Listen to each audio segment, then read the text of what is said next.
আসসালামু আলাইকুম। আসসালামু ওয়ালাইকুম আলাইকুম। আসসালাম স্যার। সবাই সবাই কেমন আছেন আপনারা?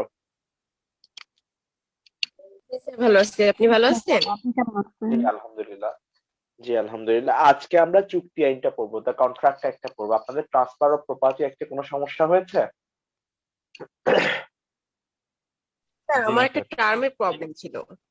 হ্যাঁ, কাইন্ডলি বলেন। স্যার নোটিশের ক্ষেত্রে ওখানে যে একটা মানে ওয়ার্ড ব্যবহার করা হয়েছে অ্যানিমো অ্যাটেস্টেন্ডি, এটার মিনিং আমি বুঝিনি। সরি, আবার একটু বলেন। স্যার ওই যে নোটিশের ক্ষেত্রে ওই অ্যাটেস্টেশনের ক্ষেত্রে হ্যাঁ, অ্যাটেস্টেশনের ক্ষেত্রে স্যার হ্যাঁ। ওখানে একটা লাইন লেখা আছে, দ্য অ্যাটেস্টিং উইটনেস মাস্ট সাইন অ্যানিমো অ্যাটেস্টেন্ডি। এই অ্যানিমো অ্যাটেস্টেন্ডি এটার মিনিং আমি বুঝিনি। অ্যানিমা অ্যাটেস্ট্যান্ডি, এটা তো আমি এখনো বুঝতেছি না। আচ্ছা, তাহলে আমাকে একটু দেখতে হবে, ঠিক আছে? আমি ওই জিনিসটা আমাকে এখন হাতের কাছে বেয়ারেক্ট আছে কিনা একটু দেখি। হাতে আমি আপনাকে দেখে আচ্ছা দাঁড়ান, আমার কাছে হাতের কাছে বেয়ারেক্ট আছে। ওয়েট।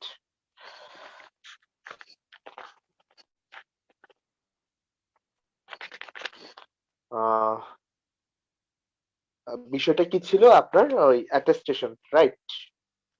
অ্যাটেস্টেশন নিয়ে। জি স্যার, অ্যাটেস্টেশন। আহ,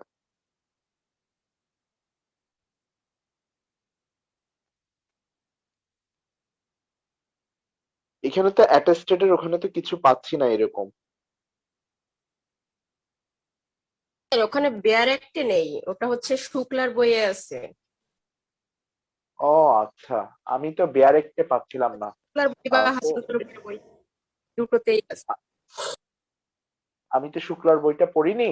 আমি তো কাইন্ডলি একটু তাই বলতে পারছি না, ঠিক আছে? আমি তো বেয়ারেক্টে এমন কিছু পাই নাই, তো আমি ভাবলাম যে ঠিক বেয়ারেক্টে আছে। আছে হয়তো। ওখানে কি বুঝাতে চেয়েছে আপনি কাইন্ডলি আমাকে এটা একটু ইনবক্সে আমাকে একটু ছবিটা দিবেন, ঠিক আছে? আমি আপনাকে ইনশাল্লাহ বুঝাই দিব। জি স্যার, ঠিক আচ্ছা। আছে স্যার, দিব। তো আজকে আমরা আজকে আমরা কন্ট্রাক্ট একটা শুরু করব, চুক্তি আইনটা শুরু করব। মূলত আজকে আমাদের প্রথম ক্লাসের প্রথম যাত্রাটা। আমার সাউন্ড ক্লিয়ার, তারপর হচ্ছে ভিডিও ক্লিয়ার কিনা একটু বলবেন কাইন্ডলি। সাউন্ড এবং ভিডিও দুইটা ক্লিয়ার কিনা? জি জি স্যার। ক্লিয়ার। একটা জিনিস আচ্ছা। ছিল, যেমন যে আপুটা বললো হচ্ছে শুক্লার বইতে হচ্ছে আছে বাট বেয়ার একটা নাই।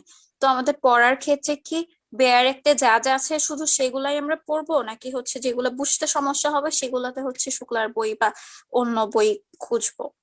যেমন এই যে যেগুলো একটা। যেগুলো জি বইয়ে জি। মানে আপনার বুঝতে সমস্যা হচ্ছে বেয়ারেক্ট, কারণ বেয়ারেক্টের উপর সবচেয়ে বেশি জোর দিবেন। বেয়ারেক্টে যেটা বুঝতে সমস্যা হচ্ছে সেটা আপনারা শুক্লার বইয়ে যাবেন। আর রিটেনের ক্ষেত্রে তো আপনার শুক্লা বা যে কোনো অভিনন্দন ধর যে কোনো একটা বই আপনার লাগবেই, ঠিক আছে? জি জি। আচ্ছা। ওকে। সো আমরা আজকে প্রথমেই তো আমরা আজকে প্রথমেই যে দ্য কন্ট্রাক্ট অ্যাক্ট 1872, অর্থাৎ চুক্তি আইনের প্রথম চুক্তিটা আসলে কি সেটা আমরা একটু বুঝতে চেষ্টা করব। তো প্রথমেই সেকশন 2টা আপনাদের আমাদের সবার জন্য জানা সবচেয়ে গুরুত্বপূর্ণ। সেকশন 2 এর মধ্যে বলতেছে, আপনার প্রথম সেকশন 2 তে লেখেন, প্রথমে এতে প্রপোজালের ডেফিনেশন দিয়েছে। মানে একজন ব্যক্তি অপর একজন ব্যক্তির, আচ্ছা অনেকে একটু পরপর নির্ঝর আচ্ছা, দুইজন কেন? আচ্ছা।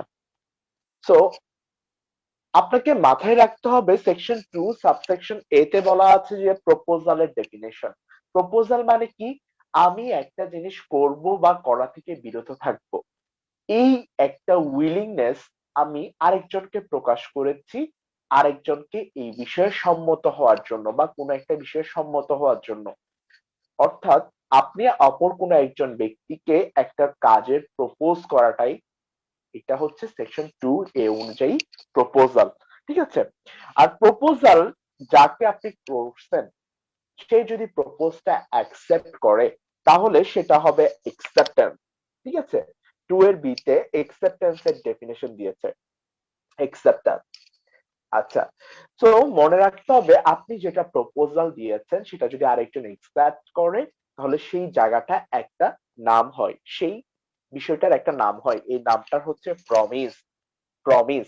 তাহলে কেউ যদি কাউকে প্রপোজ করে এবং প্রপোজের পরবর্তীতে অপর একজন ব্যক্তি যদি সেটা একসেপ্ট করে, তাহলে ওই জিনিসটার নাম হয়ে যাবে প্রমিস। ঠিক আছে, সেকশন 2 সাবসেকশন বি। তো আবার সেকশন 2 তেই সাবসেকশন সি। ঠিক আছে, এখানে বলতেছে একটা প্রমিসের দুইটা পার্টি থাকবে। একটা প্রমিসের কয়টা পার্টি থাকবে? দুইটা পার্টি থাকবে। একটা হচ্ছে যে উইলিংনেস প্রকাশ করছে, মানে অর্থাৎ যে প্রপোজাল দিছে। তাহলে সেইখানের মধ্যে যে প্রপোজাল দিছে সাধারণত তার নাম হচ্ছে প্রমিসর। যে একটা প্রমিস করছে প্রমিসর, আর অপর পক্ষ যাকে করা হয়েছে তার নাম হচ্ছে প্রমিজি। ঠিক আছে, প্রমিসর এবং প্রমিজি।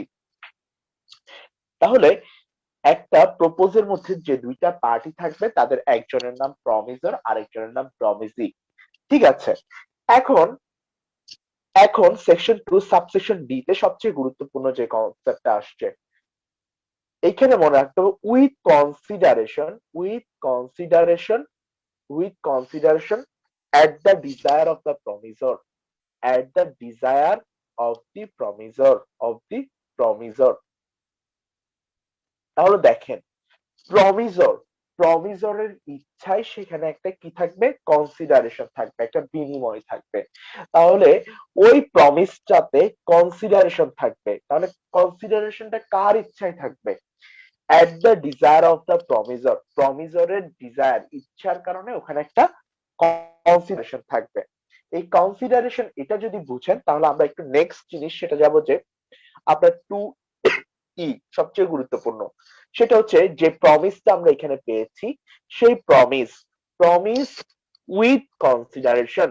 প্রমিসের সাথে সেকশন 2D এর যে কনসিডারেশন এটাও থাকবে।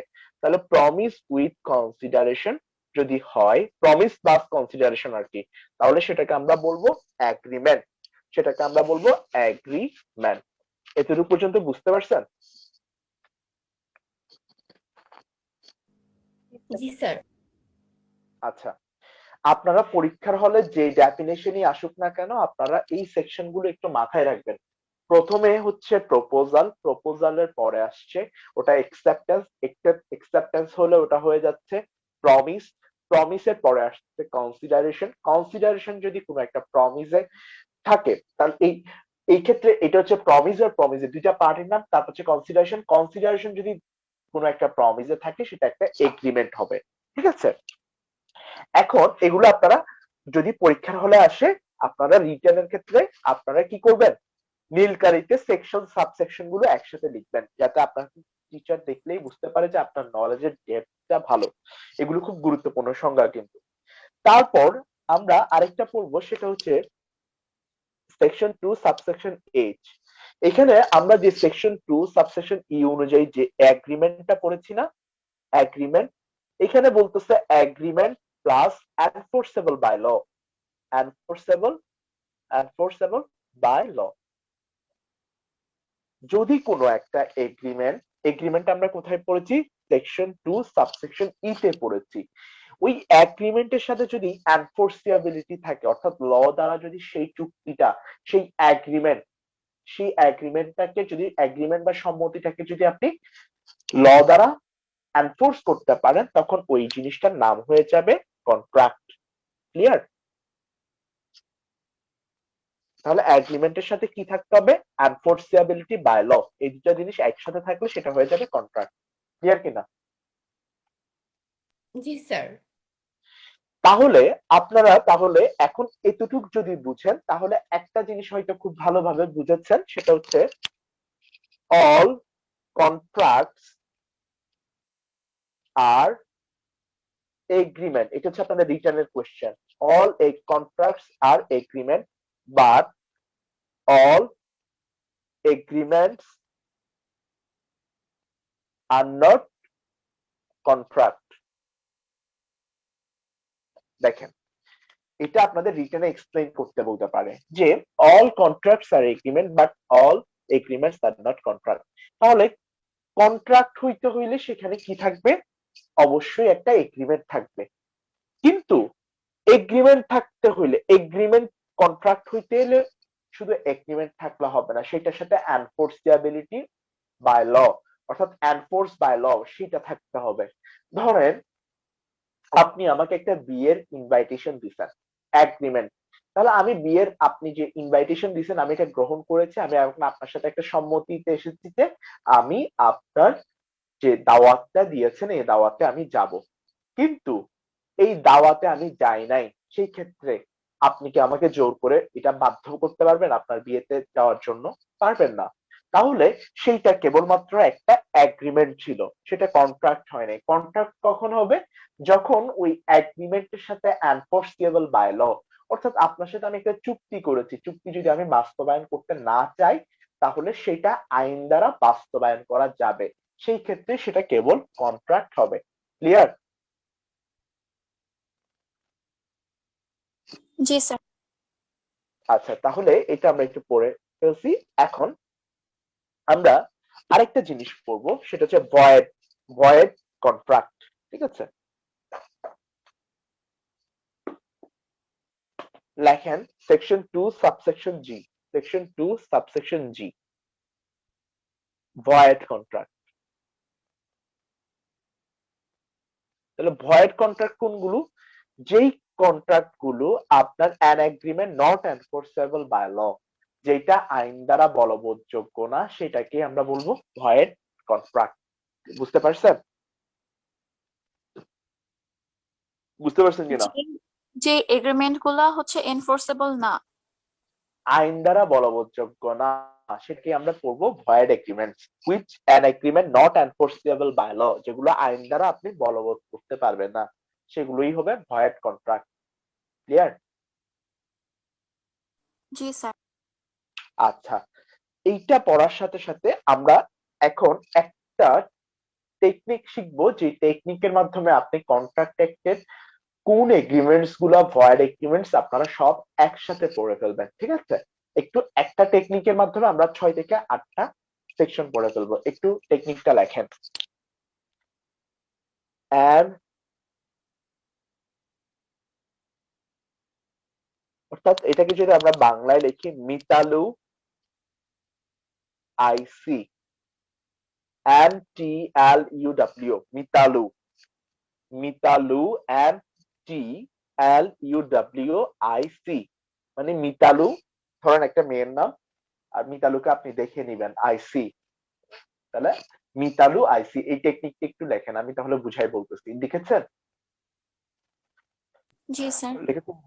তাহলে প্রথমেই লেখেন এগ্রিমেন্ট, আগে প্রথমে লেখেন agreement, agreement in restraint of marriage, অর্থাৎ আপনার কোনো একটা বিবাহ, বিবাহর সেটা বাধা দিতে যদি আপনি কোনো এগ্রিমেন্ট করেন, ওই এগ্রিমেন্টটা ভয়েড এগ্রিমেন্ট, ওই এগ্রিমেন্টটা ভয়েড এগ্রিমেন্ট। ঠিক আছে, কোনো একটা বিবাহ বাধা দিতে যদি কোনো একটা চুক্তি করেন, সেই এগ্রিমেন্টটা হচ্ছে ভয়েড এগ্রিমেন্ট। এটা কোথায় বলা আছে? এটা বলা হচ্ছে সেকশন 26। তারপরে টি, টিতে বলতেছে আপনি যদি কোনো ট্রেড, ট্রেড মানে কি? ব্যবসা, agreement in restraint of trade, একটা ব্যবসা বাধা দিতে যদি আপনি কোনো একটা এগ্রিমেন্ট করেন, সেটাও একটা ভয়েড এগ্রিমেন্ট। তাহলে টি দিয়ে বুঝবেন কি? ট্রেড। ঠিক আছে, ট্রেড। এটা কোথায় বলা আছে? সেকশন 27 এ। তারপর আমরা agreement in restraint of taking lawful course, অর্থাৎ আইনগত কোনো প্রতিকার পাওয়ার ক্ষেত্রে আপনি যদি বাধা তৈরি করেন, আপনার একটা আইনগত একটা প্রতিকার পাওয়ার একটা রাইট আছে, সেক্ষেত্রে আপনি যদি সেই রাইটটা আপনি জেনে যদি সেটাকে বাধা দেওয়ার জন্য একটা এগ্রিমেন্ট করেন, তাহলে সেটা হবে যে void agreement, agreement against taking lawful course. তাহলে লফুল কোর্স, লফুল কোর্স, ঠিক আছে, এটা কোথায় বলা আছে? সেকশন 28। তারপর আমরা এগ্রিমেন্ট হুইচ ইজ আনসার্টেইন, মানে যেটা আনসার্টেইন, ঠিক আছে, অনিশ্চিত, অনিশ্চিত যে এগ্রিমেন্ট গুলো, সেগুলো হচ্ছে আপনার কি? সেগুলো হচ্ছে আপনার uncertainty, agreement void for uncertainty, যেটা অনির্দিষ্ট, অনির্দিষ্ট যে এগ্রিমেন্ট। ঠিক আছে, অনির্দিষ্ট আনসার্টেন যে এগ্রিমেন্ট, অর্থাৎ যেগুলোতে কোনো নির্দিষ্টতা নাই, তাহলে সেগুলো হচ্ছে ভয়েড এগ্রিমেন্ট। এটা কোথায় বলা আছে? সেকশন 29। তারপর হচ্ছে ডাব্লিউ হচ্ছে যে ওয়েজারিং এগ্রিমেন্ট। আপনি কারোর সাথে বাজি ধরেছেন মানে কি, আজকে বাংলাদেশ যদি জিতে আপনি তাকে 2 লক্ষ টাকা দিবেন। এই যে একটা জিনিস, বাজির যে চুক্তিটা, এই চুক্তিটা ভয়েড এগ্রিমেন্ট বা ওয়েজারিং এগ্রিমেন্ট, এটাকে বলে, বাজির চুক্তিকে বলে ওয়েজারিং এগ্রিমেন্ট। তাহলে এটাও কি? Void agreement. তারপর আমরা আরেকটা জিনিস পড়বো, ওয়েজারিং এগ্রিমেন্ট পড়ার পরে আমরা আরেকটা জিনিস পড়বো, সেটা হচ্ছে যে আপনার স্যার সেকশন এটা কত 30। ছেলে আছে? হ্যাঁ, ওয়েজারিং এগ্রিমেন্ট সেকশন 30 জি লিখেছেন? স্যার। জি। তারপর আমরা আইসি তে মনে রাখবো, সি আগে চলে যাবে, আই পরে যাবে। তাহলে সি আগে চলে গেলে আপনাকে সি দিয়ে কি মনে রাখতে হচ্ছে? Agreement contingent on impossible event. অর্থাৎ একটা এগ্রিমেন্ট যদি একটা অসম্ভব কোনো ঘটনার উপর ডিপেন্ড করে, তাহলে সেটা হবে যে agreement contingent on impossible event. এই কন্টিনজেন্ট থেকে সিটা আমরা ধার করেছি, কন্টিনজেন্ট।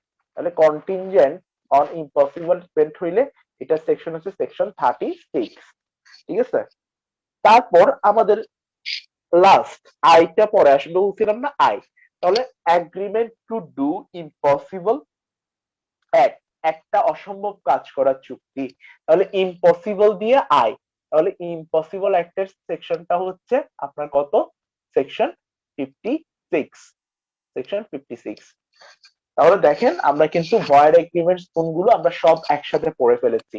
1 2 3 4 5 6 7, 7টা সেকশন। আর এটা ভয়েড এগ্রিমেন্টের ডেফিনেশন দেওয়া আছে সেকশন 2 সাবসেকশন জি তে। লিখে ফেলেছেন?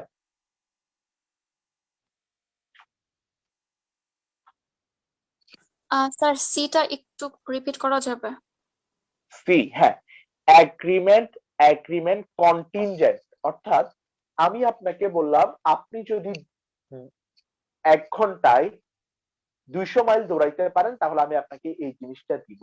তাহলে 1 ঘন্টায় 200 মাইল দৌড়ানো আপনার জন্য অসম্ভব, একটা গাড়ি পর্যন্ত দৌড়াইতে পারেন, সেখানে আপনি কিভাবে পারবেন? তাহলে এগ্রিমেন্ট কন্টিনজেন্ট, যেটা নির্ভর করে to do an impossible act. ঠিক আছে?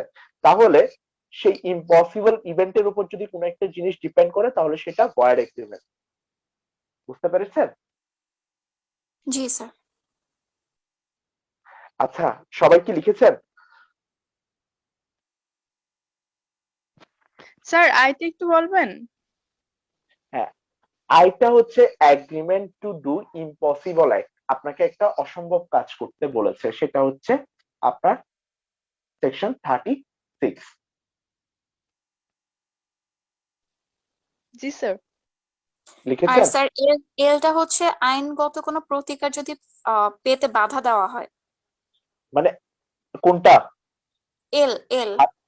হ্যাঁ, agreement in the strength of legal proceeding.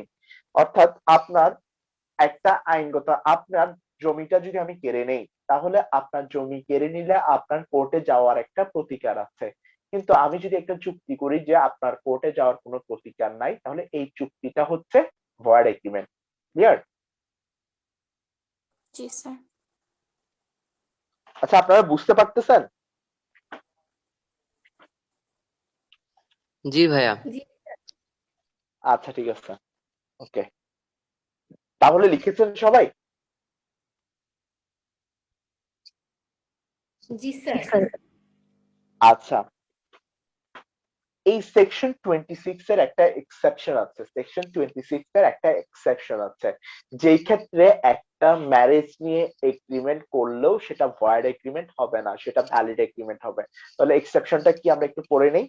তাহলে কোনো একটা যদি এগ্রিমেন্ট হয় in the strength of marriage, ঠিক আছে, যদি সেটা নাবালকের ক্ষেত্রে হয়, ইন টার্মস অফ মাইনর, মাইনরের ক্ষেত্রে যদি তার বিয়ে একটা নির্দিষ্ট সময় পর্যন্ত বাধা দেয়া হয়, তাহলে সেই ক্ষেত্রে সেটা ভ্যালিড।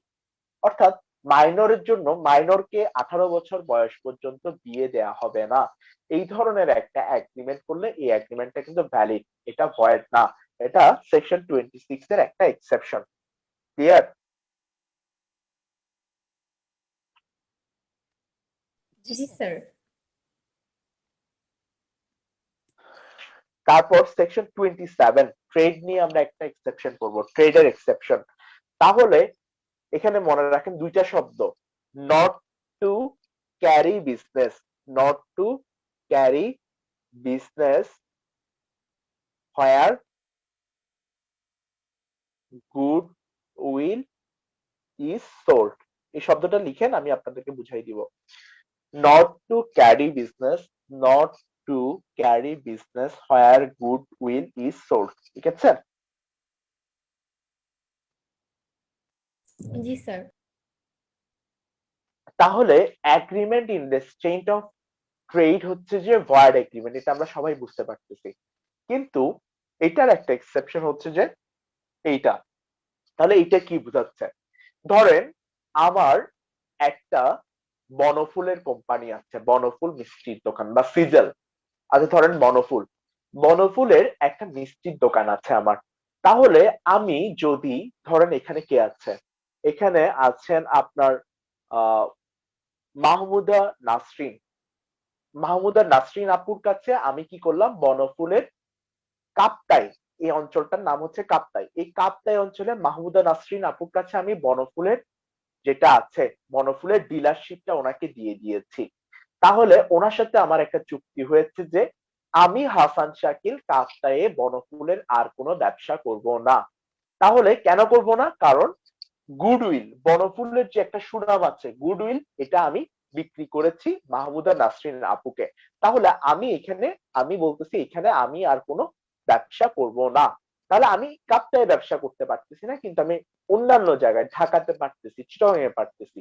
তাহলে এই যে এটাও কিন্তু একটা ব্যবসায়ের ক্ষেত্রে বাধা, কিন্তু এটা এক্সেপশন দ্বারা কভার করছে, কারণ এখানে আমি গুডউইলটা সোল্ড করেছি। ক্লিয়ার? Yes, sir. জি স্যার। আচ্ছা, তারপর আমরা সেকশন 28 এর এক্সেপশনটা পড়বো। 28 হচ্ছে যে আপনার বলছে যে লফুল কোর্স। ধরেন আপনার জমিটা যদি আমি আজকে কেড়ে নেই, আপনার অধিকার আছে এই জমির প্রতিকারের জন্য, এই জমির প্রতিকারের জন্য কোর্টে যাওয়া। কিন্তু আপনার আর আমার মধ্যে যদি একটা চুক্তি থাকে, চুক্তিটা কি? একটা আরবিট্রেশনের চুক্তি, আরবিট্রেশন ক্লজ বা আরবিট্রেশন ডিসপিউট বা আরবিট্রেশন ক্লজ। আরবিট্রেশন ক্লজ মানে কি?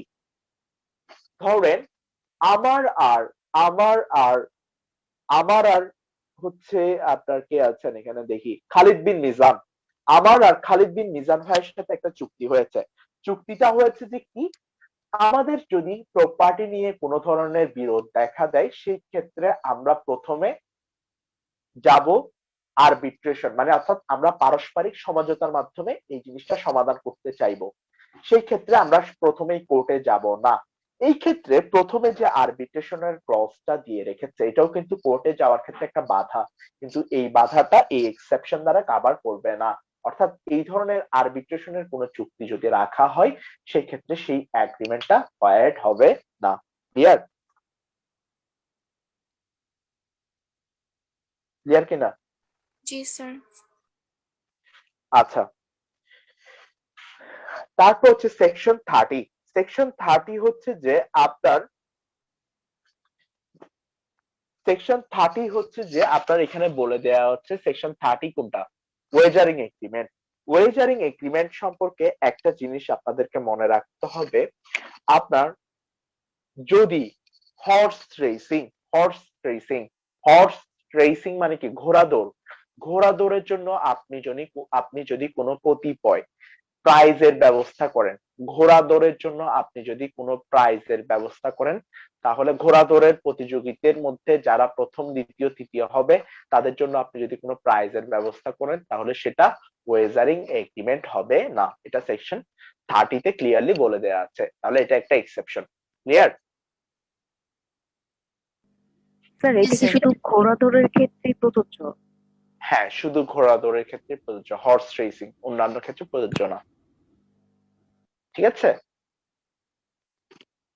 জি স্যার। লিখেছেন? তারপর এই ক্ষেত্রে সেকশন 30 আরেকটা এক্সেপশন হচ্ছে section 29 4A section 294A of penal code. এখানে বলতেছে সেকশন 30 তে যা কিছুই বলা থাকুক না কেন, section 294A of the penal code এটাকে ইফেক্ট করবে না। তাহলে সেকশন 294A তে কি বলা দেয়া আছে? মনে রাখতে হবে যে ওখানে বলে দেয়া আছে কিপিং লটারি অফিস, অর্থাৎ লটারি অফিস রাখার জন্য যে বিষয়টা আছে সেটার কথা বলা হয়েছে সেকশন 294A তে।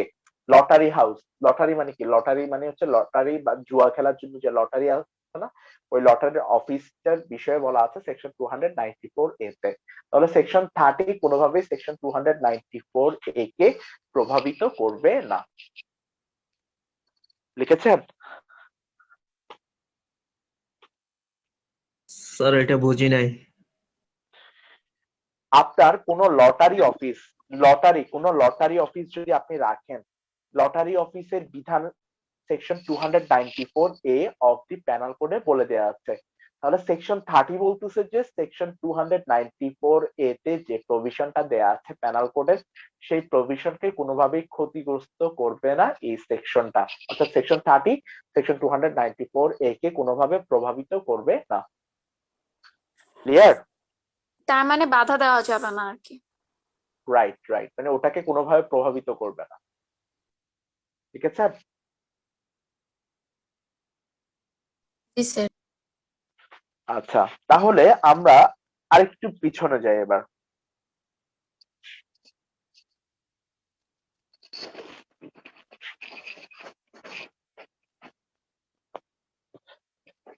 এবার আমরা একটা গুরুত্বপূর্ণ কনসেপ্ট করব। কনসেপ্টটা হচ্ছে যে আপনার সেকশন 2 সাবসেকশন আই, এখানে আপনার একটা ডেফিনেশন দেয়া আছে। ডেফিনেশনটা হচ্ছে ভয়েডেবল কন্ট্রাক্ট। ভয়েডেবল কন্ট্রাক্ট। তাহলে ভয়েডেবল কন্ট্রাক্ট কোনগুলো সেগুলো আমরা এখন পড়বো। তাহলে মনে রাখতে হবে যে enforceable by law, enforceable by law at the option of one or more parties, one or more parties। অর্থাৎ অর্থাৎ লিখেছেন আপনারা?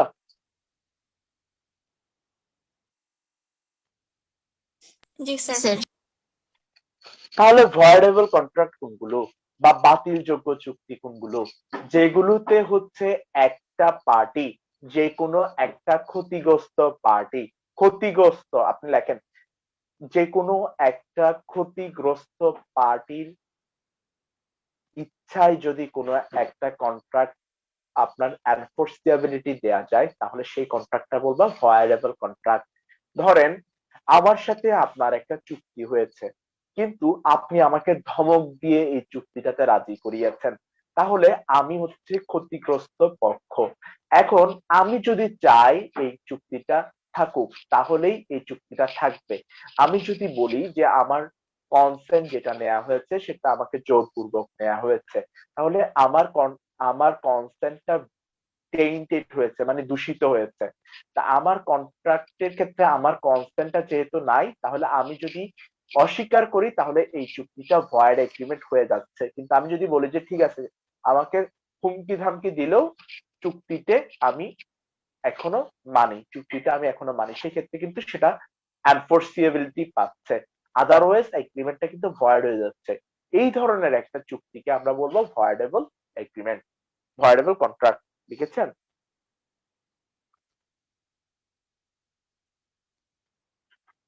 জি স্যার। আচ্ছা, তাহলে আমাদেরকে এখন পড়তে হবে কোন কোন কন্ট্রাক্ট গুলো ভয়েডেবল কন্ট্রাক্ট, কোন কোন কন্ট্রাক্ট গুলো ভয়েডেবল কন্ট্রাক্ট। তো আমি যখন নোট করেছিলাম, আমি হচ্ছে খুব ফাঁকিবাজ স্টুডেন্ট, ঠিক আছে? আমি হচ্ছে খুব জিনিসগুলোকে সূত্র আকারে পড়তাম। তো আপনারাও পড়েন, ইনশাল্লাহ কাজে দিবে। একটা সূত্র লেখেন, CUF M square, CUF CUF M square. ঠিক আছে? লিখেছেন? CUF CUF M square. আমরা এখন কি পড়তেছি? ভয়েডেবল এগ্রিমেন্টস এর বিষয়গুলো পড়তেছি। ভয়েডেবল এগ্রিমেন্ট, ঠিক আছে, কাফ এম স্কোয়ার লিখেছেন?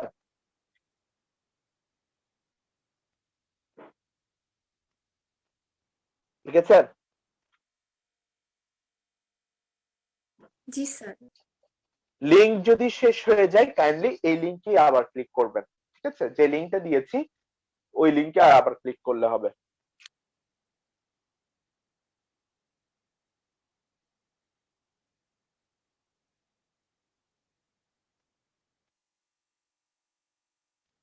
তাহলে কাফ এম স্কোয়ার দিয়ে আপনি কি মনে রাখবেন? কাফ মানে সি তে হচ্ছে কোয়ারশন, আর ইউ তে হচ্ছে আনডিউ ইনফ্লুয়েন্স, এফ এ হচ্ছে ফ্রড, এম স্কোয়ার মানে প্রথম এম দিয়ে হচ্ছে মিসরিপ্রেজেন্টেশন, পরের এম দিয়ে হচ্ছে আপনার মিস্টেক। তাহলে কোয়ারশনের সেকশন হচ্ছে সেকশন 15, আনডিউ ইনফ্লুয়েন্সের সেকশন হচ্ছে সেকশন 16, ফ্রডের সেকশন হচ্ছে সেকশন 17, মিসরিপ্রেজেন্টেশনের সেকশন হচ্ছে সেকশন 18। এবার একটু আপনাকে একটু সতর্ক থাকতে হবে। সতর্কটা হচ্ছে কি, মিসরিপ্রেজেন্টেশনের পরে আপনাকে সেকশন 19টা আমরা পড়বো না। তো সেকশন 90 এই সূত্র দ্বারা কভার করবে না। তখন আমরা মনে রাখবো মিস্টেক নিয়ে ডিল করছে সেকশন 19 বাদ যাবে, 19 বাদ যাবে 20, 21, 22। লিখেছেন? এটাই। তাহলে এগুলো সবগুলো যেই ক্ষেত্রে কোয়ারশন মানে কি, একটা বল প্রয়োগ করে যদি আপনার কনসেন্ট নেওয়া হয় বা সম্মতি নেওয়া হয়, ঠিক আছে? মানে মনে রাখবেন চুক্তি হওয়ার জন্য ফ্রি কনসেন্ট থাকাটা গুরুত্বপূর্ণ, ফ্রি কনসেন্ট। তাহলে আপনার চুক্তিটা যদি আমি বলপূর্বক নেই তাহলে সেটা ভয়েডেবল এগ্রিমেন্ট হবে। অর্থাৎ আমি যদি সেই চুক্তিটা বাতিল করতে চাই, আমাকে যেহেতু বলপূর্বক ভাবে আপনি আমার থেকে কন্ট্রাক্টটা করিয়ে নিয়েছেন, আমি যদি বাতিল করতে চাই বাতিল হয়ে যাবে, আমি যদি রাখতে চাই তাহলে এটা থাকবে। তাহলে এই যে এটা হচ্ছে কোয়ারশনের কারণে যে কন্ট্রাক্টটা হবে সেটা ভয়েডেবল। আনডিউ ইনফ্লুয়েন্স মানে আপনাকে অযাচিত হস্তক্ষেপ করছি আমি, সেই ক্ষেত্রে সেটা ভয়েডেবল হবে। ফ্রড আপনার সাথে প্রতারণা করেছি, মিসরিপ্রেজেন্টেশন আপনাকে ভুলভাবে ব্যাখ্যা করেছি, মিস্টেক কোন একটা ভুল হয়েছে উভয় পক্ষ বা দুই পক্ষ বা এক পক্ষ, সেই ক্ষেত্রে সেটা ভয়েডেবল এগ্রিমেন্ট হবে। ক্লিয়ার?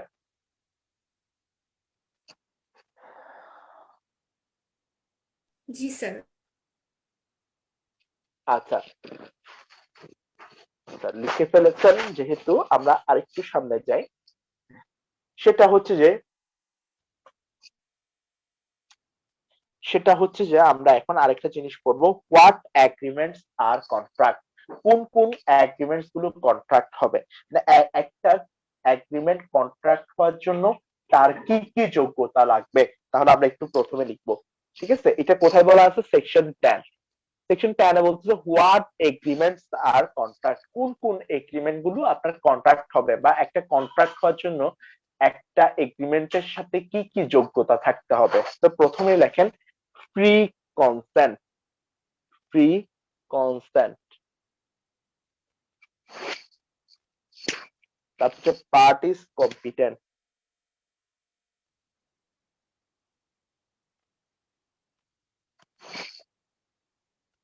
লফুল অবজেক্ট,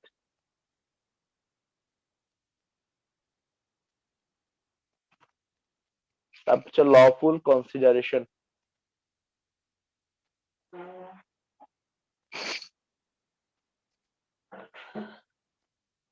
তারপর হচ্ছে নট এক্সপ্রেসলি ডিক্লেয়ার্ড ফয়েট।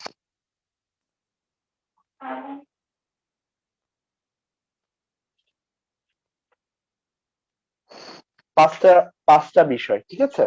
ঠিক আছে?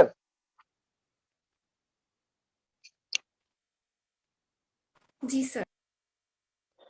তাহলে সেকশন 10 এর মধ্যে বলতেছে হোয়াট এগ্রিমেন্টস আর কন্ট্রাক্ট। তাহলে এখানে কনসেন্ট থাকতে হবে, কনসেন্ট থাকতে হবে, তাহলে ফ্রি কনসেন্ট থাকবে। এখানে শুধু কনসেন্ট থাকলে হবে না, ফ্রি কনসেন্ট থাকবে। আপনাকে কনসেন্টের সংজ্ঞা দেওয়া আছে কোথায়? শুধুমাত্র কনসেন্টের সংজ্ঞা দেওয়া আছে সেকশন 13 এ, শুধুমাত্র কনসেন্টের সংজ্ঞা দেওয়া হয়েছে সেকশন 13 এ। আর ফ্রি কনসেন্ট, ফ্রি কনসেন্টের সংজ্ঞা দেওয়া আছে সেকশন 14 এ, সেকশন 14 এ। তাহলে কনসেন্ট বলতে কি বোঝায়, তাহলে আমরা সেটা একটু বুঝি।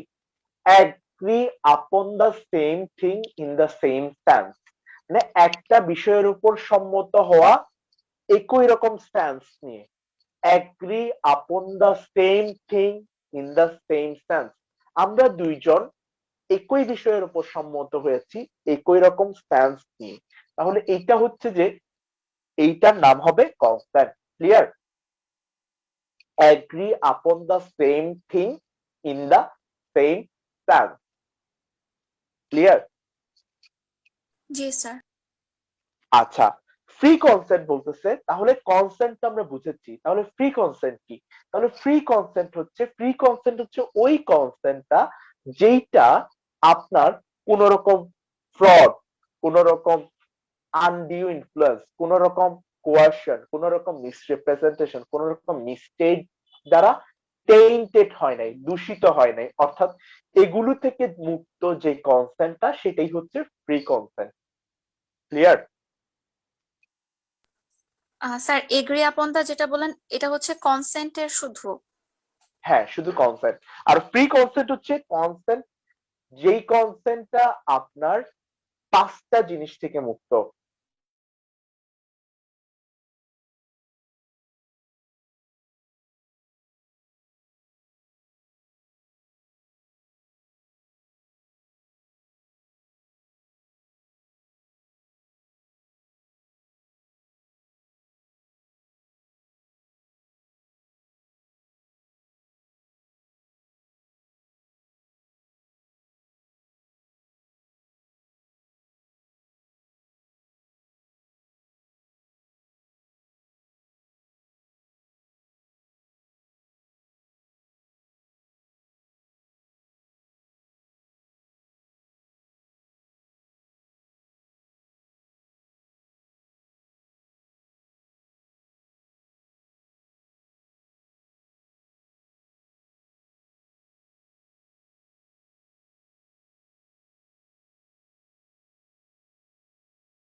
আপনার কোয়ারশন থাকবে না, কোন রকম মিস্টেক থাকবে না, সেই কনসেন্টটাই হচ্ছে আপনার কি হবে, সেই কনসেন্টটাই আপনি ধরে নিবেন, সেটাই হবে একটা ফ্রি কনসেন্ট।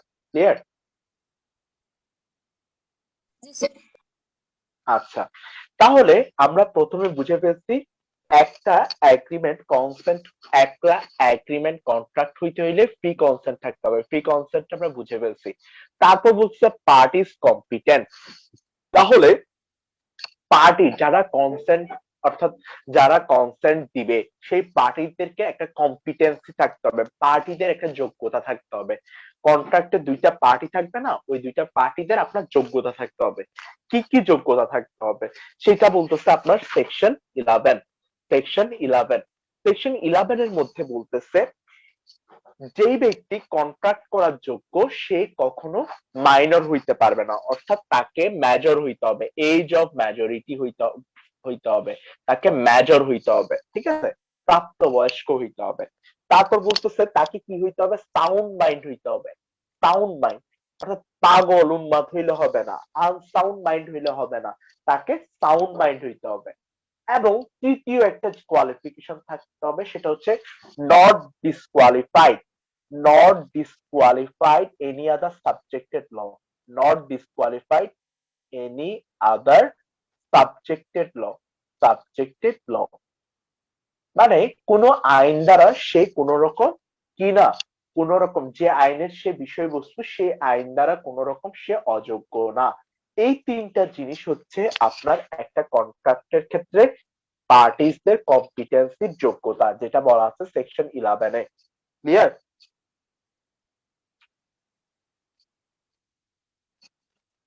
জি স্যার। জি ক্লিয়ার স্যার। কিনা? এটা কি সাবজেক্টিভ ল না সাবজেক্টেড ল? সাবজেক্টেড ল। টিইডি। হ্যাঁ, লিখেছেন? জি স্যার। লিখেছেন কিনা? এখন আমরা জি সেকশন স্যার। 11 এর মধ্যে একটা বিষয় পড়েছি। বিষয়টা হচ্ছে যে সাউন্ড মাইন্ড একটা শব্দ পড়েছি। তাহলে সাউন্ড মাইন্ডটা কি বোঝায়? এই জিনিসটা আপনার এক্সপ্লেইন করেছে সেকশন 12 এ। সাউন্ড মাইন্ডটা কি? সাউন্ড মাইন্ডটা হচ্ছে দুইটা জিনিস সাউন্ড। সাউন্ড মাইন্ড আপনি কিভাবে বুঝবেন একটা মানুষ সাউন্ড মাইন্ড নাকি আনসাউন্ড মাইন্ড, আপনি কিভাবে বুঝবেন? এটা একটা টেস্ট দেয়া আছে সেকশন 12 এ। সেটা বলতেছে at the at the time capable of understanding, অর্থাৎ আপনি যদি তাকে একটা প্রশ্ন করেন, সেই প্রশ্নটা বুঝার যোগ্য, capable of understanding, and and মানে এটার সাথে একটা যুক্ত হবে, and making A rational decision, একটা যৌক্তিক উত্তর দিতে সে সমর্থ হবে। এই দুইটা কন্ডিশন যদি ফুলফিল করে, আপনি তাকে ধরে নিবেন সে একজন সাউন্ড মাইন্ড। ক্লিয়ার? মেকিং এর রেশনাল। মেকিং এ রেশনাল ডিসিশন, অর্থাৎ যৌক্তিক উত্তর দিতে পারবে। যেমন তাকে আপনি জিজ্ঞেস করছেন সে রাতে খাইছে কিনা, সে বলে যে আমি এখন ঘুমাইতে যাব না, তাহলে এটা কি যৌক্তিক উত্তর? না। তারে জিজ্ঞেস করছে সে খাইছেন কিনা, সে বলতেছে আমি এখন ঘুমাইতে যাব না, এটা তো যৌক্তিক উত্তর না। ক্লিয়ার? জি মেকিং স্যার। এ রেশনাল জাজমেন্ট বা ডিসিশন। ক্লিয়ার? ক্লিয়ার কিনা? জি স্যার। এখন আপনাদের একটা ফ্যাক্ট দিয়ে দিতে পারে, একটা প্রবলেম দিয়ে দিতে পারে। প্রবলেমটা একটু খেয়াল করেন। একজন ব্যক্তি সে বছরের 12 মাসের মধ্যে 9 মাস পাগল থাকে। ঠিক আছে? মৌসুমী পাগল না, মৌসুম ভেদে পাগল হয় না। সে বছরের মধ্যে 12 মাসের মধ্যে 9 মাস পাগল থাকে, 3 মাস সুস্থ থাকে। তাহলে এটাকে আমরা বলবো ইউজুয়ালি অফ আনসাউন্ড মাইন্ড, মানে সাধারণত unsound mind, but occasionally sound mind, অর্থাৎ কিছু সময়ের জন্য সে সুস্থ থাকে। তাহলে সে কি কন্ট্রাক্ট করতে পারবে? সেকশন 12 বলতেছে যে যখন সে সুস্থ থাকবে তখন সে কন্ট্রাক্ট করতে পারবে। লিখেছেন? জি স্যার। আর এখন আমরা পার্টিস কম্পিটেন্সিটা পড়ে ফেলেছি, এটা 11-12 তে বলা আছে, সেকশন 11-12 পড়ে ফেলেছি আমরা। তারপর হচ্ছে লফুল অবজেক্ট। একটা কন্ট্রাক্টের ক্ষেত্রে আপনার অবজেক্ট যেটা আছে, উদ্দেশ্য, মানে আপনার সাথে আমার চুক্তির উদ্দেশ্যটা কি, এইটা সবসময় লফুল হইতে হবে। এখন আপনার সাথে আমি একটা চুক্তি করছি যে আমরা দুজন একটা চুক্তি করছি যে আমরা একটা ব্যাংক লুট করব। তাহলে এই চুক্তির উদ্দেশ্যটাই তো খারাপ, এটাই তো আনলফুল। এটাই কি আনলফুল, এটা নট লফুল। তাহলে সেই ক্ষেত্রে আপনাকে, যেই ক্ষেত্রে লফুল অবজেক্ট, উদ্দেশ্যটা যখন লফুল হবে না, সেইটা বলতেছে সেকশন 23, বলতেছে যে যেই ক্ষেত্রে সরি, এটা হবে সেকশন 23, বলতেছে লফুল অবজেক্ট যদি না থাকে তাহলে সেই সেকশন 23 অনুযায়ী সেই এগ্রিমেন্টটা, সেই কন্ট্রাক্টটা একটা ভয়েড কন্ট্রাক্ট। ক্লিয়ার? ক্লিয়ার কিনা? তারপর লফুল কনসিডারেশন। কনসিডারেশন নিয়ে আমরা কোথায় পড়েছি? সেকশন 2 সাবসেকশন ডি তে। পরীক্ষার হলে কনসিডারেশন নিয়ে যে প্রশ্নই আসুক না কেন, আপনারা সেকশন 2 সাবসেকশন ডি রেফারেন্সটা দিবেন, কনসিডারেশন কথাটা বলবেন। তাহলে কনসিডারেশন সবসময় কি হইতে হবে? লফুল হইতে হবে। যদি আমি আপনাকে বলি, আপনার সাথে একটা চুক্তি করি যে আপনি আমাকে 10 কেজি গম দিবেন, এর বিনিময়ে আমি আপনাকে একজন মানুষের মাথা উপহার দিব, মানে খুন করে তার মাথাটা উপহার দিব। তাহলে এই চুক্তি মধ্যে কনসিডারেশন যেটা, এটা লফুল না, তাহলে এটা একটা ভয়েড হবে। ঠিক আছে? চুক্তিটা আর কন্ট্রাক্ট বলে বিবেচিত হবে না। ঠিক আছে? লফুল কনসিডারেশন নাই, তাহলে এটা ভয়েড হয়ে যাবে। ক্লিয়ার? জি স্যার। Yes, sir. ক্লিয়ার? জি আচ্ছা, Ji, sir. তারপর লাস্ট হচ্ছে নট এক্সপ্রেসলি ডিক্লেয়ার্ড ভয়েড। তাহলে নট এক্সপ্রেসলি ডিক্লেয়ার্ড ভয়েড হচ্ছে কোনগুলো? যেগুলো এই চুক্তি আইনের মধ্যে সরাসরি বলে দেওয়া হচ্ছে এগুলো ভয়েড কন্ট্রাক্ট। তাহলে কোন ভয়েড কন্ট্রাক্ট আমি পড়ে ফেলেছি কিছুক্ষণ আগে, সেকশন 26 থেকে সেকশন 30 এবং সেকশন 36, সেকশন 56। ঠিক আছে, এগুলো আমরা পড়ে ফেলেছি না? তাহলে এইগুলো হচ্ছে এই চুক্তি আইনের মধ্যে এক্সপ্রেসলি ডিক্লেয়ার্ড ভয়েড কন্ট্রাক্ট। তাহলে এই কন্ট্রাক্ট গুলো আপনার, যদি এই ক্ষেত্রে কোনো কন্ট্রাক্ট হয়, সেই এগ্রিমেন্টটা কন্ট্রাক্ট বলে গণ্য হবে না। ক্লিয়ার? শেষেরটা আমি বুঝিনি।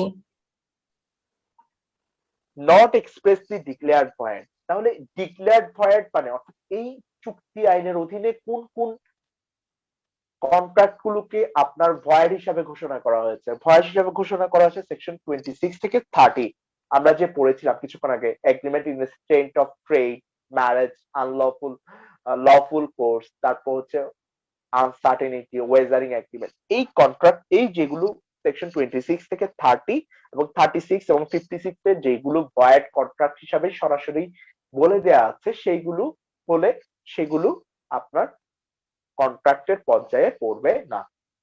ক্লিয়ার? জি স্যার। ক্লিয়ার কি না? Yes, sir. Clear. জি স্যার, ক্লিয়ার। আচ্ছা, তো আমরা আরেকটা জিনিস করব।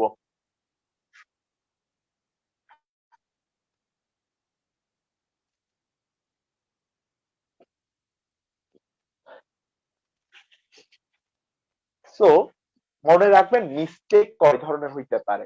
মিস্টেকের জন্য আমরা কয়টা সেকশন লিখেছিলাম আগের জন্য, আগের মধ্যে আমি আপনাদেরকে মিস্টেক সম্পর্কে লিখেছিলাম। মিস্টেক সম্পর্কে আমরা 3টা সেকশন লিখেছি। মিস্টেক সম্পর্কে আমরা কয়টা সেকশন? 3টা।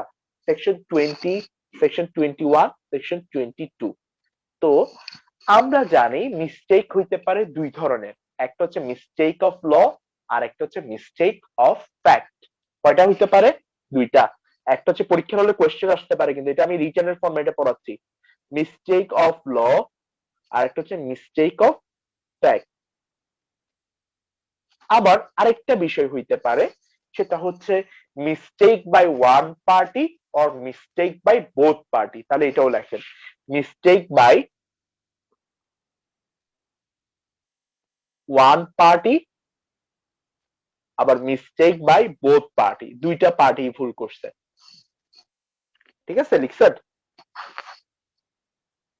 আস্তে ধীরে লেখার সমস্যা নেই।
লিখেছেন?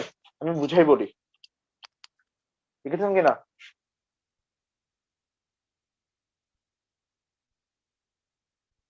লিখলে আমাকে একটু কাইন্ডলি বলেন, আমি বুঝাই বলতেছি। স্যার, ফার্স্টের দুইটার পাশে কি লিখছেন? আইন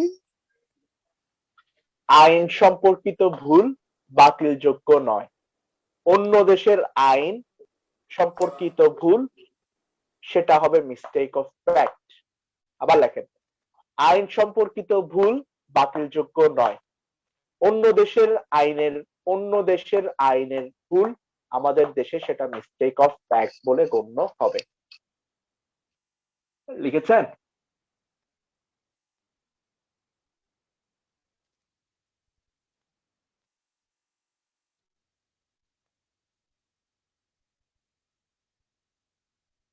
জি স্যার।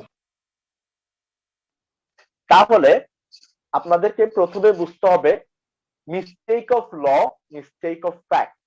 একটা হচ্ছে আইন সম্পর্কিত ভুল। তো তাহলে একটা কনসেপ্ট লেখেন, ইগনোরেন্স। দেখা যাচ্ছে? আচ্ছা, এদিকে দেখা যাবে।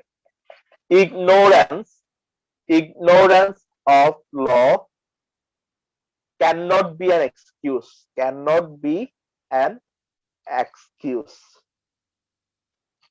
Ignorance of law cannot be an excuse. এটা আপনারা জানেন সবাই। তাহলে আমাদের সবাই কমন ল প্রিন্সিপালের একটা অন্যতম প্রিন্সিপাল জানে কি? সেটা হচ্ছে ignorance of law cannot be an excuse। অর্থাৎ আপনি আইন অমান্য করে রাস্তা পারাপার হয়েছেন, আপনি এখন বলতে পারবেন না যে আমি এই ধরনের আইন জানতাম না। সাধারণত আইন বলবৎ হওয়ার দিন থেকেই ধরে নেওয়া হয় এই আইনটা সবাই জানে, ঠিক আছে?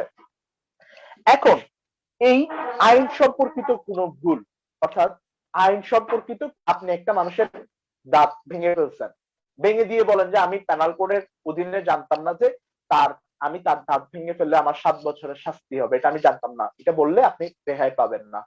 তাহলে এই সেম কথাটাই বলতেছে আপনার সেকশন কততে, সেকশন লেখিনি আমি, এই সেম কথাটাই বলতেছে সেকশন 21 এ। সেকশন 21 এ, সেকশন 21 এ বলতেছে আইন সম্পর্কিত ভুল এর কারণে কোনো কন্ট্রাক্ট বাতিলযোগ্য হবে না। অর্থাৎ আইন সম্পর্কিত কোনো ভুল যদি হয়ে থাকে সেই ক্ষেত্রে সেই কন্ট্রাক্টটা বাতিলযোগ্য হবে না, অর্থাৎ সেটা ভ্যালিড কন্ট্রাক্টই থাকবে, ঠিক আছে? কিন্তু আপনি যদি অন্য দেশের আইন যদি কোনো ভুল করে থাকেন, তাহলে অন্য দেশের আইন ভুল করাটা বাংলাদেশের আইনের দৃষ্টিতে মিস্টেক অফ ফ্যাক্ট বলে বিবেচিত হবে, মিস্টেক অফ ল বলে বিবেচিত হবে না। ধরেন আপনি ইংল্যান্ডের একটা আইন না জেনে ভুল করেছেন, তো মামলাটা হয়েছে বাংলাদেশে। এখন সেই ক্ষেত্রে ইংল্যান্ডের আইন না জানাটা, আপনার যেহেতু বাংলাদেশে অবস্থান করতেছেন সেহেতু ধরেন যে ইংল্যান্ডের আইন না জানাটা এটা আপনার জন্য mistake of fact, not mistake of law. Clear? Sir বুঝি নাই। আচ্ছা, কেউ বুঝলে বুঝাই দেন। কেউ বুঝছেন? এনিওয়ান জি ভাইয়া, বুঝছেন? পেরেছি। বুঝাই দেন। না বুঝলে আমি আবার বলবো, সমস্যা নেই, আপনি একটু বলেন। জি স্যার, বলবো। হ্যাঁ শিওর, বলেন। মিস্টেক অফ ফ্যাক্ট আর একটা হচ্ছে মিস্টেক অফ ল। তো এখানে mistake of fact, mistake of law যেটা, সেটা হচ্ছে যে আমি যে আইন জানি না, আমি আইন না জেনে কোনো একটা ভুল করে ফেলেছি, সেটা কোনো এক্সকিউজ হতে পারে না। যেমন আমি রাস্তা পারাপারের ক্ষেত্রে আমি রং সাইড থেকে হাঁটতেছি এবং কোনো অ্যাক্সিডেন্ট করালাম, এক্ষেত্রে আমি এটাকে হচ্ছে মানে এক্সকিউজ হিসেবে দেখাতে পারবো না। এটা হচ্ছে আমাদের দেশের ক্ষেত্রে। আর অন্য দেশের কোনো আইন যদি আমি না জানি, সেটা মিস্টেক অফ ফ্যাক্ট হবে না, সেটা মিস্টেক অফ ল হবে না, সেটা হবে মিস্টেক অফ ফ্যাক্ট। রাইট। এবং মিস্টেক অফ লর জন্য আপনাদের কি হবে না সেটা একটু বলেন কাইন্ডলি। মিস্টেক অফ লর জন্য একটা কন্ট্রাক্ট কি হবে না, ভয়েডেবল হবে না, সেটা ভ্যালিড হবে, ঠিক আছে? আচ্ছা, শাহ পরেরটার কামাল, ক্ষেত্রে কি হবে স্যার? বুঝতে পেরেছেন? মিস্টেক অফ ফ্যাক্টের ক্ষেত্রে কি হবে? মিস্টেক অফ ফ্যাক্টের ক্ষেত্রে কি হবে এটা আমরা এখন এক্সপ্লেইন করব, ঠিক আছে? আচ্ছা। এখন এক্সপ্লেইন করবো, এটা এখনো যাইনি। শাহ কামাল, আপনি বুঝতে পেরেছেন? জি স্যার, বুঝছি স্যার। আচ্ছা, তাহলে মিস্টেক অফ ফ্যাক্টের ক্ষেত্রে কি হবে, এটা দুইটা ক্ষেত্রে বলছে। মিস্টেক অফ ফ্যাক্টের বিষয়ে আলোচনা করেছে সেকশন 20 এবং সেকশন 22। তাহলে মিস্টেক অফ ফ্যাক্ট সম্পর্কে আপনার মনে রাখতে হবে, মিস্টেক অফ ফ্যাক্ট এর ক্ষেত্রে দুইটা বিষয় হইতে পারে, mistake of fact by one party অথবা mistake of fact by both party. তাহলে একটা পার্টি দ্বারা যদি মিস্টেক অফ ফ্যাক্ট হয় সেই ক্ষেত্রে কি হবে? সেই ক্ষেত্রে বলতেছে মিস্টেক বাই ওয়ান পার্টি, সেই ক্ষেত্রে সেকশন 22 বলতেছে যে নট ভয়েডেবল। অর্থাৎ একটা পক্ষ দ্বারা যদি কোনো ভুল হয়ে থাকে সেই ক্ষেত্রে সেই কন্ট্রাক্টটা ভয়েডেবল বলা যাবে না, সেটা ভয়েডেবল কন্ট্রাক্ট হবে না।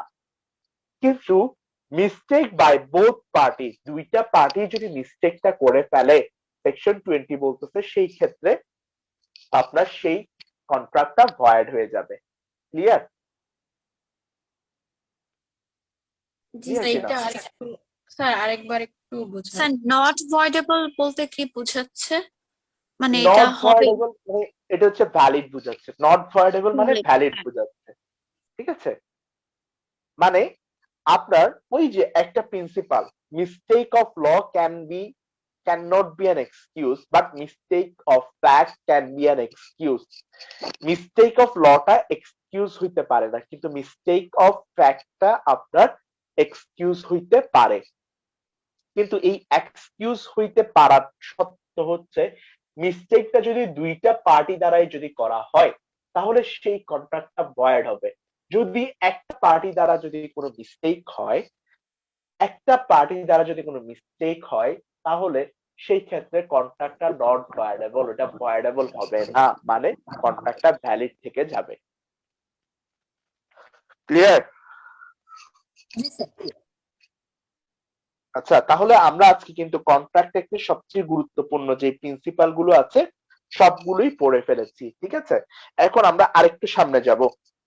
আরেকটু সামনে যাওয়ার আগে আপনাদেরকে একটা জিনিস আমি বলে রাখি যে আপনারা যে কোয়ারশন, আনডিউ ইনফ্লুয়েন্স, তারপর হচ্ছে ফ্রড, মিস্টেক, মিসরিপ্রেজেন্টেশন, এইগুলোর যতগুলো ইলাস্ট্রেশন আছে বা উদাহরণ আছে আজকে বসে খুব ভালোভাবে পড়ে ফেলবেন। ঠিক আছে? পারবেন পড়ে ফেলতে? জি স্যার।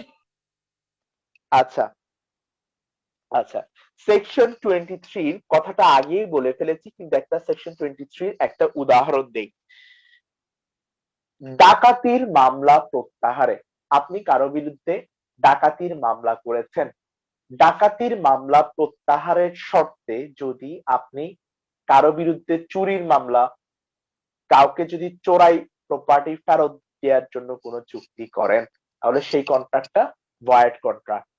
অর্থাৎ আপনি তার বিরুদ্ধে ডাকাতির মামলা করছেন, ডাকাতির মামলা তুলে নিবেন, বলতেছেন যে আপনি সেই ব্যক্তিকে বলতেছেন আমি তোমার বিরুদ্ধে যে ডাকাতির মামলা করছি এটা আমি তুলে নিব, কিন্তু শর্ত হচ্ছে চোরাই মাল যা তুমি নিয়ে গেছিলা বা চোরাই মাল যেগুলো ছিল তোমার কাছে এগুলো তুমি আমাকে ফেরত দিতে হবে। তাহলে এই ধরনের একটা কন্ট্রাক্টটা হচ্ছে আপনার সেকশন 23 অনুযায়ী ইজ আ ভয়েড কন্ট্রাক্ট, কারণ এটা আনলফুল কনসিডারেশন ছিল। ক্লিয়ার? মানে ডাকাতি করে যে জিনিসগুলা পাইছিল সেগুলো আবার ফেরত দিয়ে দিতে হবে এরকম। Right right. ক্লিয়ার? এটা হলে ভয়েড হয়ে যাবে এটা। হ্যাঁ, কারণ এখানে আনলফুল কনসিডারেশন চলে আসছে। ক্লিয়ার কিনা? জি স্যার। ক্লিয়ার? জি স্যার। জি স্যার। তারপর আমরা এখন সেকশন 25টা পড়বো।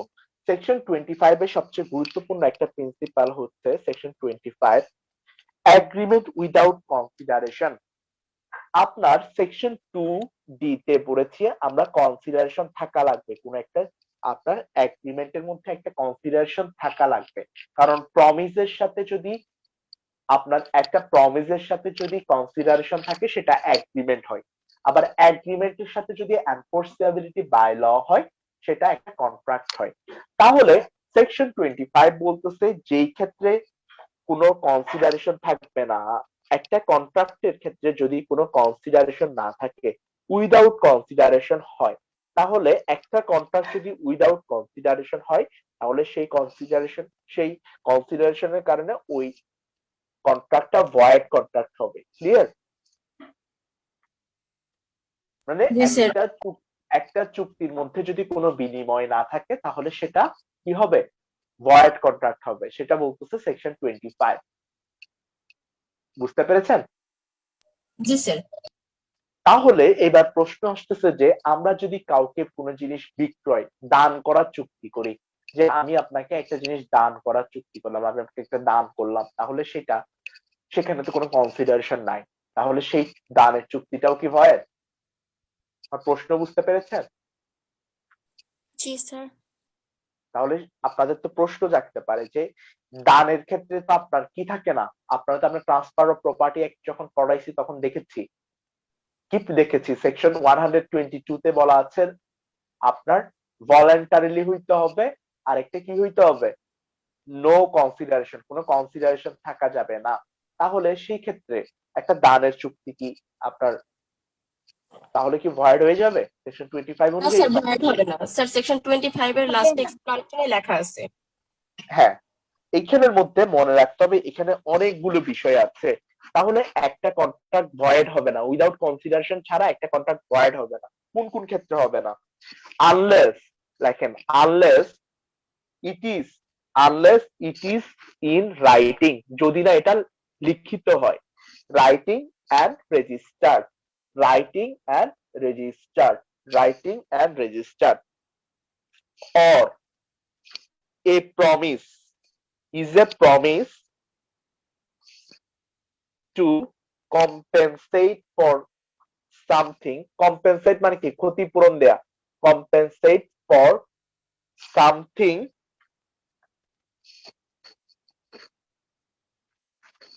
something done or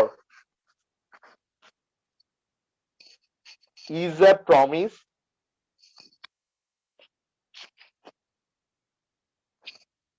to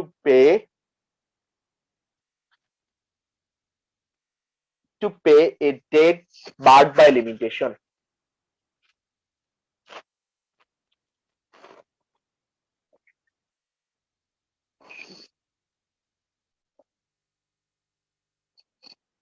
ঠিক আছে, লিখেছেন কিনা? তো প্রথমেই বলতেছে আপনার কনসিডারেশন না থাকলে সেটা ভয়েড হবে, কিন্তু ভয়েড হবে না কোন ক্ষেত্রে, যেই ক্ষেত্রে ওই কন্ট্রাক্টটা যদি রেজিস্টার্ড হয়, কন্ট্রাক্টটা যদি রেজিস্টার্ড হয় এবং ওটা যদি লিখিত হয়। একটা কন্ট্রাক্ট লিখিত এবং রেজিস্টার্ড হইলে সেই ক্ষেত্রে যদি কোনো কনসিডারেশন নাও থাকে সেই কন্ট্রাক্টটা ভ্যালিড, নট ভয়েড। বুঝতে পারছেন? জি স্যার। তারপর বলতেছে is a promise to compensate something done. আপনি আপনি আমার কাছে, আপনাকে আমি একটা হেল্প করেছিলাম, কোন একটা হেল্প, অনেক আগে একটা হেল্প করেছিলাম, তো ওই হেল্পের কারণে আপনি আমাকে একটা কিছু দেওয়ার জন্য একটা চুক্তি করেছেন, আপনি আমাকে একটা খুশি করার জন্য একটা চুক্তি করেছেন। তাহলে এই চুক্তির মধ্যে কিন্তু কোনো কনসিডারেশন নাই, ঠিক আছে? মানে এটা হচ্ছে টু কম্পেনসেট, আমি যে আপনাকে আগে যে হেল্প করেছি ওই হেল্পের কারণে আপনি নিজে ডেলিভারেটলি স্বপ্রণোদিত হয়ে আপনি আমাকে একটা ক্ষতিপূরণ দিতে চাচ্ছেন, এখানে কোনো কনসিডারেশন নাই, তাহলে এটা কি ভয়েড হবে না? এটা ভ্যালিড হবে। বুঝতে পারছেন? জি স্যার। তারপর লাস্টেরটা বোঝা খুব গুরুত্বপূর্ণ, কারণ আমরা এই প্রিন্সিপালটা আরো অনেক জায়গায় পড়বো। is a promise to pay a debt by limit, to is a promise to pay a debt barred by limitation। তাহলে মনে রাখতে হবে একটা, আপনি আমার থেকে 10 লক্ষ টাকা পান, তাহলে এই 10 লক্ষ টাকার জন্য আপনাকে মামলা করতে হবে কতদিনের মধ্যে? সেকশন আর্টিকেল 57 এবং article 58 of the limitation act বলতেছে আপনাকে মামলা করতে হবে 3 বছরের মধ্যে। তো আপনি আমার বিরুদ্ধে মামলা করতে পারেন নাই 3 বছরের মধ্যে, ঠিক আছে? তাহলে আপনি আর কোনো প্রতিকার পাবেন না, পাবেন না। তাহলে এখন এই টাকা তো আপনি পান নাই, না পাওয়ার পরে এই টাকা যেটা আপনি আমার থেকে যেটা পান নাই, তাহলে সেটা হবে কি? এ ডেট বার্ড বাই লিমিটেশন, মানে একটা একটা ঋণ যেটা বার্ড বাই লিমিটেশন, লিমিটেশন দ্বারা বাড়িত হয়ে গেছে। এখন আপনি আমাকে ঋণ দেওয়ার পরে 10-15 বছর পরে হঠাৎ করে আমি ভালো মানুষ হয়ে গেছি, না আমার কাছে সৃষ্টিকর্তার প্রতি ভয় ঢুকে গেছে, আমি মনে হচ্ছে যে আমি আসলে এখন কবরে যাব, তো আমি আমার যার থেকে যে আমার থেকে ঋণ পাইতো সব ঋণ দিয়ে দিব। তাহলে এই আমি আপনাকে একটা প্রমিস করেছি যে আমি আপনাকে আপনার টাকা যেটা আপনি পাইতেন সেই টাকাটা যেটা আপনি লিমিটেশন এক দ্বারা বাড়িত হয়ে গেছেন তারপর আমি এটা আপনাকে দিব, এই যে চুক্তিটা করেছে এখানে কনসিডারেশন নাই, তার কারণেও এটা তা সত্ত্বেও কনসিডারেশন না থাকা সত্ত্বেও এটা ভ্যালিড হবে, ভয়েড হবে না। বুঝতে পারছেন? জি স্যার। আচ্ছা, তারপর আরেকটা জিনিস আমরা এখন করব, গিফট জেনারেলি মেইন। ঠিক আছে, আপনি কোনো একটা গিফট, গিফটের কথা কোথায় বলা আছে? গিফটের কথা বলা আছে section 122 of the transfer of property act. এই অনুযায়ী আপনি যদি একটা গিফট করেন, গিফট জেনারেলি মেড, সাধারণত যে গিফট গুলো করা হয় ওই গিফট গুলো যদি আপনার গিফট সিম্পলিসিটার অর্থাৎ এটা একটা গিফটই যদি হয় তাহলে সেই ক্ষেত্রে যদিও যাতে কনসিডারেশন নাই তাহলে এটা কিন্তু কি হবে না, আপনার ওয়ার্ড হবে না, এটা ভ্যালিড হবে। ক্লিয়ার? আচ্ছা, তাহলে আমরা আরেকটু সামনে যাব, সেটা হচ্ছে যে আমরা আজকে একটা জিনিস করব, কন্টিনজেন্ট কন্ট্রাক্ট। কন্টিনজেন্ট স্যার কন্ট্রাক্টের গিফটের কথা হচ্ছে এটার কোন পয়েন্টের মধ্যে পড়বে বললেন? এটা হচ্ছে আপনার ওই যে সেকশন 25 এর একটা এক্সেপশন, ওটা এখানে এক্সপ্লানেশনে বলা আছে, লিখেছেন? জি স্যার। এখন আমরা সেকশন 31টা পড়বো। সেকশন 31 এর মধ্যে আপনাকে একটা সংজ্ঞা দেয়া আছে, সংজ্ঞাটা হচ্ছে ঘটনা সাপেক্ষে চুক্তি বা কন্টিনজেন্ট কন্ট্রাক্ট। তাহলে কি কন্ট্রাক্ট? Contingent contract. কন্টিনজেন্ট মানে কি? কন্টিনজেন্ট মানে কি? একটা বিষয়ের সাপেক্ষে, মনে রাখতে হবে একটা বিষয়ের সাপেক্ষে। তাহলে ঘটনার সাপেক্ষে চুক্তি, তাহলে এটার নাম মনে রাখবেন, ঘটনার সাপেক্ষে চুক্তি। তাহলে ঘটনা সাপেক্ষে চুক্তি মানে কি? Is a contract to do or not to do something. এটা একটা জিনিস, একটা কিছু করা বা না করার একটা contract. If some event collateral two such contract, মানে অর্থাৎ কোনো একটা ঘটনা ঘটার সাপেক্ষে যদি একটা চুক্তি করি সেই চুক্তিটাকে আমরা বলবো ঘটনা নির্ভর চুক্তি। ক্লিয়ার? একটা ঘটনা ঘটা বা না ঘটার সাপেক্ষে যদি একটা চুক্তি করি তাহলে সেই কন্ট্রাক্টটাকে আমরা বলবো আপনার ঘটনা সাপেক্ষে চুক্তি বা কন্টিনজেন্ট কন্ট্রাক্ট। ক্লিয়ার? জি স্যার। আচ্ছা, তো এখন প্রশ্ন আসতে পারে যে এইটার একটা উদাহরণ কি? উদাহরণ হচ্ছে যে এ বি কে বলতেছে তোমার যদি বাড়ি যদি কখনো পুড়ে যায় আমি তোমাকে 20 লক্ষ টাকা দিব। তাহলে তার বাড়ি পুড়ে যাওয়াটা একটা ইভেন্ট, যে ইভেন্টটা হওয়ার সাপেক্ষে চুক্তিটা বাস্তবায়ন হবে, তাহলে এই কন্ট্রাক্টটা হচ্ছে কন্টিনজেন্ট কন্ট্রাক্ট। ক্লিয়ার? জি স্যার। আচ্ছা, তারপর আমরা আরেকটা জিনিস করব, কোয়াসি কন্ট্রাক্ট। কোয়াসি কন্ট্রাক্ট, ঠিক আছে?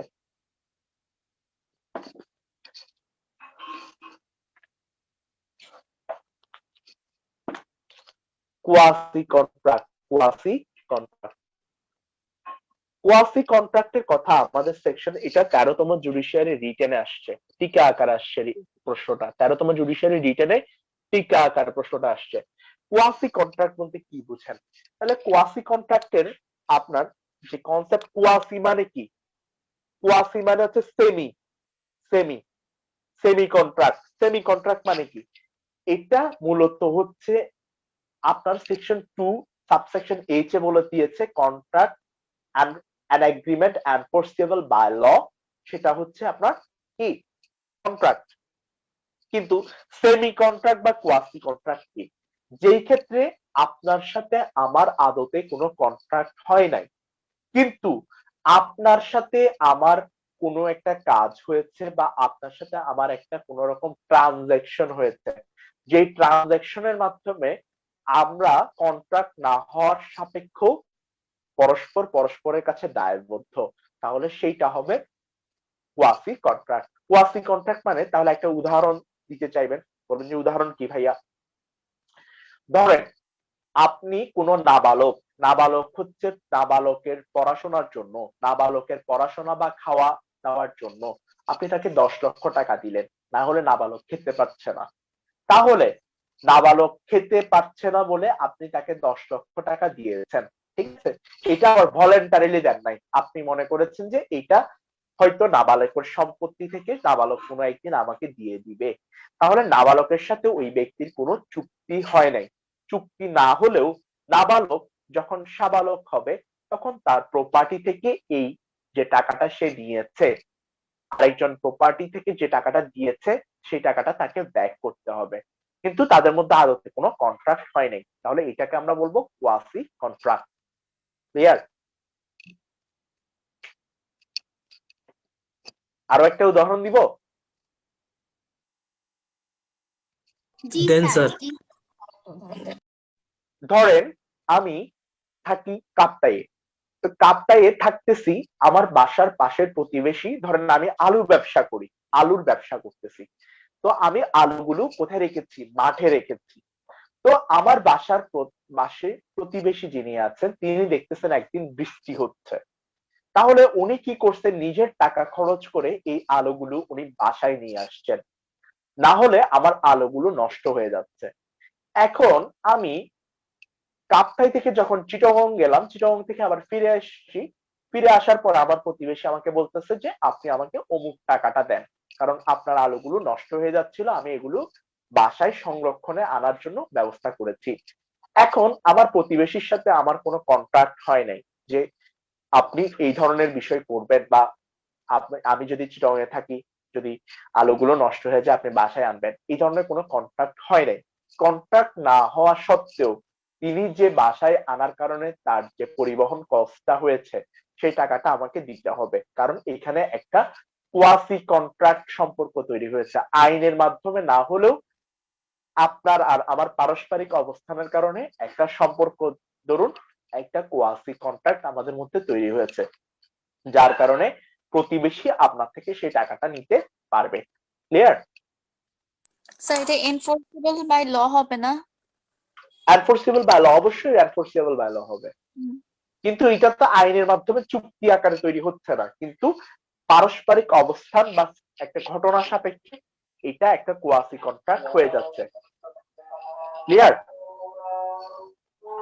জি আচ্ছা, তাহলে আমরা নেক্সট ক্লাসে কন্ট্রাক্ট লর বাকিটা শেষ করব, কারণ লিঙ্কটা এখনই শেষ হবে।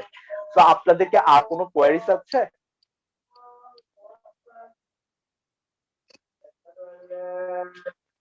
আর কি কারো কোনো প্রশ্ন আছে? স্যার, আপনি কি যেন করে রাখতে বলছিলেন, ওগুলো আবার একটু বলবেন যে নেক্সট ক্লাসের জন্য কিছু। হ্যাঁ, নেক্সট ক্লাসের জন্য সেকশন 15, 16, 17, 18, 19, 20, 21, 22, সেকশন 15 থেকে 22 পর্যন্ত যতগুলো উদাহরণ আছে উদাহরণগুলো আপনারা পড়ে ফেলবেন কাইন্ডলি। ঠিক আছে? জি স্যার।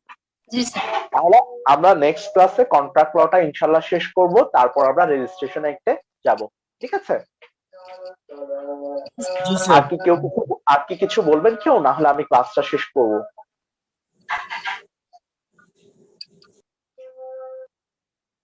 আচ্ছা, হয়তো কারো কিছু বলার নেই।